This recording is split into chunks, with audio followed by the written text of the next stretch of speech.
ॐ काली काली महाकाले कालिके परमेश्वरी सर्वानंदकरी देवी नारायणी नमस्तुते। ॐ ह्रीं ह्रीं श्रीं ह्रीं ह्रीं प्रीं ह्रीं ॐ ज्रीं ह्रीं नृसिंहाय नमः। सभी लोगों को जय श्री राम, जय हनुमान जी महाराज की। आज हम भैहा नारसिंह महाराज का एक शक्तिशाली शाबर मंत्र है जो कि बुंदेलखंडी शाबर मंत्र है, जिसका विधि विधान अपने इस वीडियो में बताने वाले हैं।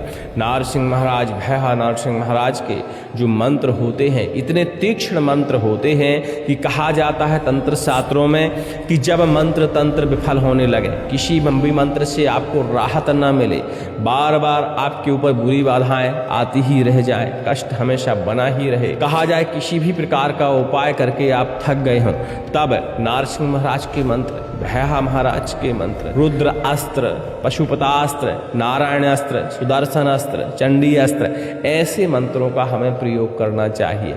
और भैहा नारसिंह महाराज तो बुरी बाधाओं के लिए ही उत्पन्न हुए हैं, इन बाधाओं का शमन करने के लिए ही उत्पन्न हुए हैं। समस्त प्रकार की राक्षस शक्ति, नकारात्मक ऊर्जा का विनाश करने में सक्षम देव माने जाते हैं। कहा जाता है कि जब हमारे जीवन में कष्ट ज़्यादा बढ़ जाए, नारसिंह महाराज का हम ध्यान भर कर लें तो बुरी बाधाएं हमसे कोसों दूर भाग जाती हैं।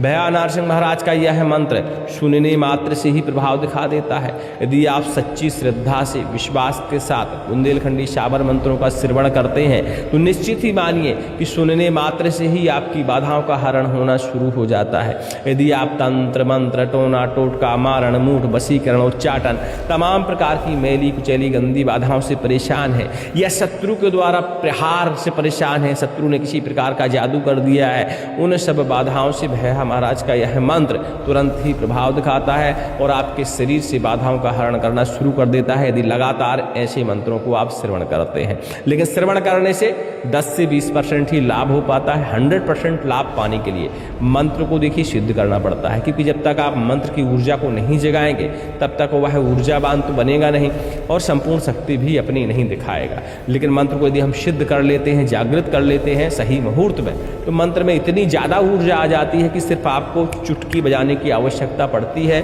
और भूत प्रेत बाधाएं कोसों दूर भाग खड़ी होती हैं। वैसे इस मंत्र से शत्रु नाश भी होता है, भूत प्रेत बाधाओं का हरण भी होता है, तंत्र टोना टोटका का भी हरण होता है। वो आपके ऊपर निर्भर करता है कि मंत्र का आप किस तरीके में प्रयोग करने वाले हैं।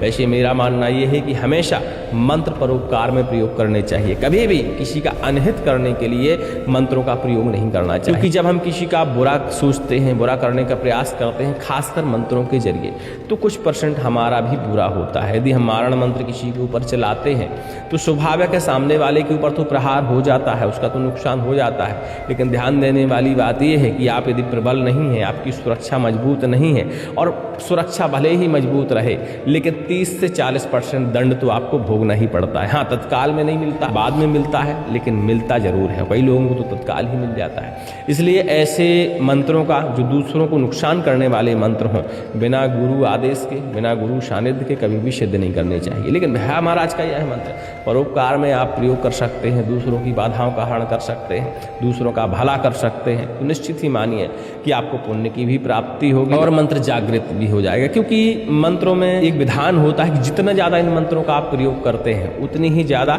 इनकी शक्ति बढ़ती रहती है। एक बार यदि हम मंत्र को सिद्ध करने बैठते हैं तो 20% ही हमें ऊर्जा मिल पाती है, लेकिन उसी मंत्र का यदि हम झाड़ा फूकी में प्रयोग करने लगें, परोपकार में प्रयोग करने लगें, तो मंत्र की ऊर्जा अपने आप ही जागृत होने लगती है। एक समय ऐसा आता है कि बस आपको नाम भर स्मरण करने की आवश्यकता पड़ती है कि हे भैया महाराज, हे भैया वीर नारसिंह महाराज, इसकी बाधा का हरण हो जाए। और निश्चित ही मानिए सेकेंडों नहीं लगता और बाधाओं का हरण हो जाता है। भैया वीर महाराज का यह मंत्र कब सिद्ध करना चाहिए? तो भैया महाराज के मंत्र नारसिंह जयंती में आप सिद्ध कर सकते हैं। दीपावली और डिठौनी एकादशी विशेष होती है बुंदेलखंडी शाबर मंत्रों की साधना करने के लिए।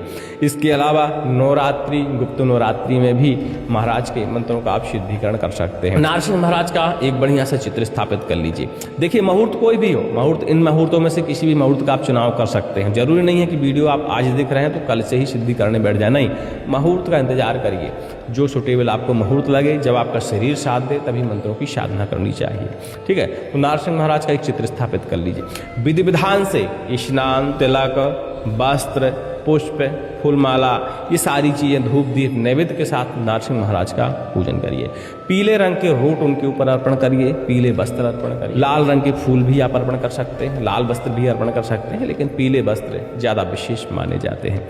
इसके बाद पीले रंग का आसन आप ग्रहण कर लीजिए। हल्दी की माला यदि आपके पास है तो ले लीजिए, नहीं तो चंदन की माला से आप इस मंत्र का जापन कर सकते हैं। जिनके पास चंदन की हल्दी की माला भी नहीं है, ऐसे लोग कमल गट्टे की माला से भी इस मंत्र का जाप कर सकते हैं। एक ज्योति जला लीजिए, ज्योति का भी विधि विधान से पूजन करिए, स्नान ध्यान धूप दीप नैवेद्य के साथ। ठीक है, और ज्योति में जो भी आपने तिल डाला है उसमें थोड़ा सा एक चुटकी आप हल्दी भी डाल दीजिए। ठीक है, नारसिंह भगवान का ध्यान करिए, प्रार्थना करिए। और प्रार्थना कैसी करिए कि महाराज हम आपके इस मंत्र की साधना करने जा रहे हैं, इसका जापन करने जा रहे हैं, हमारे शरीर को इतनी शक्ति दे दें कि इसका हम जापन पूर्ण कर पाएँ, इसकी साधना हम पूरी कर पाएँ, और साधना में इतनी शक्ति हमारे शरीर को और इन शब्दों में दे दें कि चुटकी बजाने से ही बाधाएं दूर हो जाएं। परोपकार में जब इस मंत्र का हम प्रयोग करें तो सामने वाले की बाधा का हरण हो जाए, हमारे परिवार से हर तरह की नकारात्मक ऊर्जा दूर हो जाए, हमारी हर दिशा से हर कोण से सुरक्षा हो। अपने शब्दों में बढ़िया से भगवान के सामने बैठकर प्रार्थना कर लीजिए। ठीक है, क्षमा याचना भी करिए कि महाराज हम कलयुगी प्राणी हैं, आपकी पूजा भक्ति नहीं जानते, मंत्र विद्या नहीं जानते, विधान नहीं जानते, हमसे यदि कोई त्रुटि हो जाए तो उसे क्षमा करें। महाराज आप जगत पालक हैं, आपके सामने यदि कोई मैं अपराध करता हूँ तो मुझे सद्बुद्धि दें कि मैं अपराध कर ही ना पाऊँ, और धोखे से हो भी जाता है तो मुझे क्षमा मिले। अपने शब्दों में बढ़िया से प्रार्थना कर लीजिए, माला अपने हाथ में उठा लीजिए, गौमुखी में डाल लीजिए। ठीक है, और मंत्र का जापन शुरू करिए। वैसे यह मंत्र हमने श्रवण कराने के लिए उपलब्ध कराया है, डिस्क्रिप्शन में लिंक है, सबसे ऊपर ही लिंक मिल जाएगी, उस लिंक पर क्लिक करके मंत्र को लगातार आप श्रवण कर लीजिएगा, क्योंकि श्रवण करने से यह मंत्र प्रभाव दिखाता है। और यदि वास्तविकता में आप मंत्र की साधना करने वाले हैं तो मंत्र को श्रवण करते हुए ही कंठस्थ करिएगा। ऐसा करने से कुछ % ऊर्जा जो है आपको तत्काल ही मिल जाएगी, जिससे आप तत्काल में बिना सिद्ध किए हुए भी 2, 4, 5 बार झाड़ा फूंकी कर सकते हैं। ऐसा करने से आपको मंत्र की शक्ति का भी पता चल जाता है कि मंत्र कितना पावरफुल है, इसकी ऊर्जा आपके शरीर को मैच कर रही है कि नहीं कर रही है, ये सारी जानकारी आपको लग जाती है। जब आपको लगे कि आपकी शरीर की ऊर्जा इस मंत्र से मैच कर रही है, ये आपके द्वारा झाड़ा लगाने पर सामने वाले व्यक्ति को आराम लग रहा है, आपको ही आराम लग रहा है, तब फिर मंत्र की साधना करने के लिए बैठिए।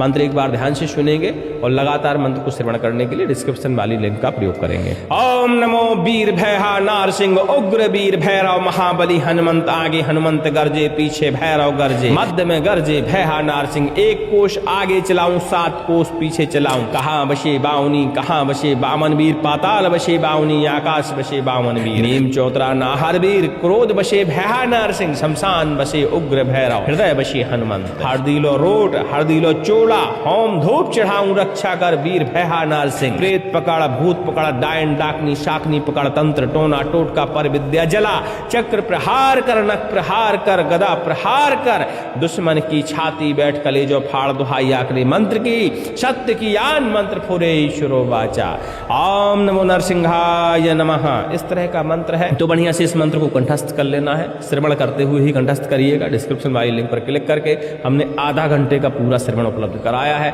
श्रवण करके आप लाभ ले सकते हैं। ठीक है, जब आपको मंत्र कंठस्थ हो जाए तभी मंत्र की साधना करने के लिए बैठना है। किसी भी मंत्र की साधना करने के लिए मंत्र दीक्षा बहुत जरूरी है, तो कंठस्थ करने के बाद मंत्र की मंत्र दीक्षा जरूर ले लीजिएगा।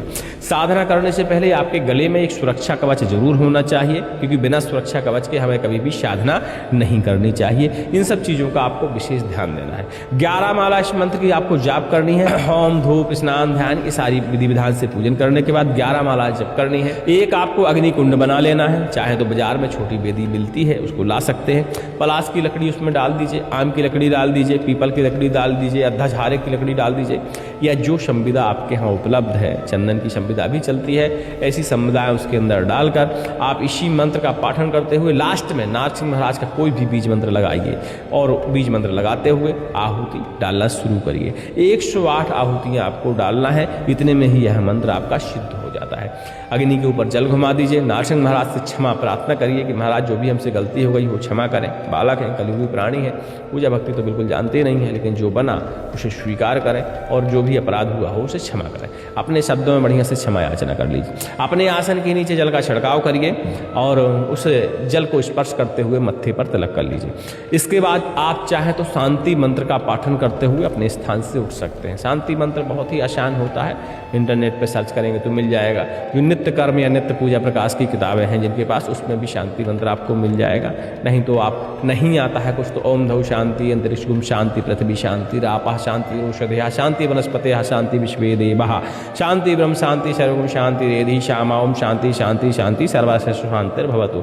इस तरह भी आप पाठन करते हुए, शांति मंत्र पाठन करते हुए अपने आसन से उठ सकते हैं। अब ध्यान देने वाली बात यह है कि जब जब भैया नरसिंह महाराज की समैया आती है, जैसे कि दीपावली, लिठौनी एकादशी, कोई एक समय निश्चित करिएगा, नरसिंह जयंती, ऐसे समय में हमेशा महाराज को आपको पीले रंग के रोट अर्पण करने हैं, फल फलाहार अर्पण करना है, वस्त्र अर्पण करना है। ये हर साल आपको करना ही करना है।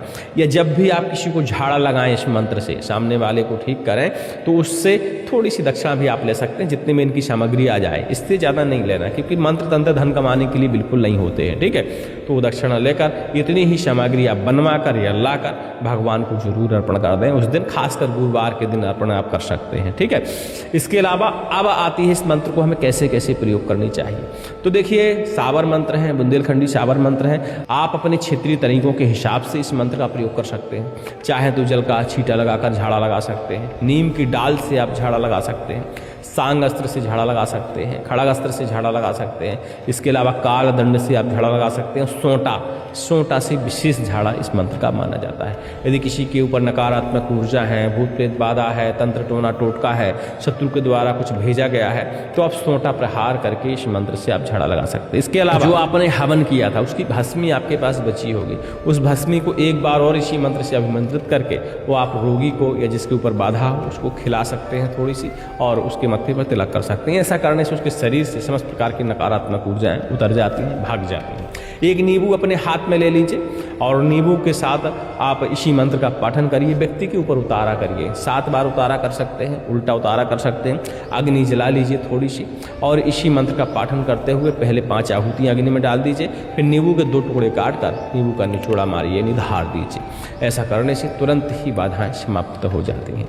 बाधाएं यदि बहुत हटी हैं, बहुत पुरानी हैं, तो इसी मंत्र का कम से कम 11 बार पाठन करते हुए थोड़े से बाल आप काट लीजिए, थोड़े से नाखून काट लीजिए, एक नींबू के 2 टुकड़े करिए, उसके अंदर ये दोनों चीज़ें रख दीजिए। मंत्र का पाठन करते हुए कच्चे सूते से नींबू को बढ़िया से आप बांध दीजिए।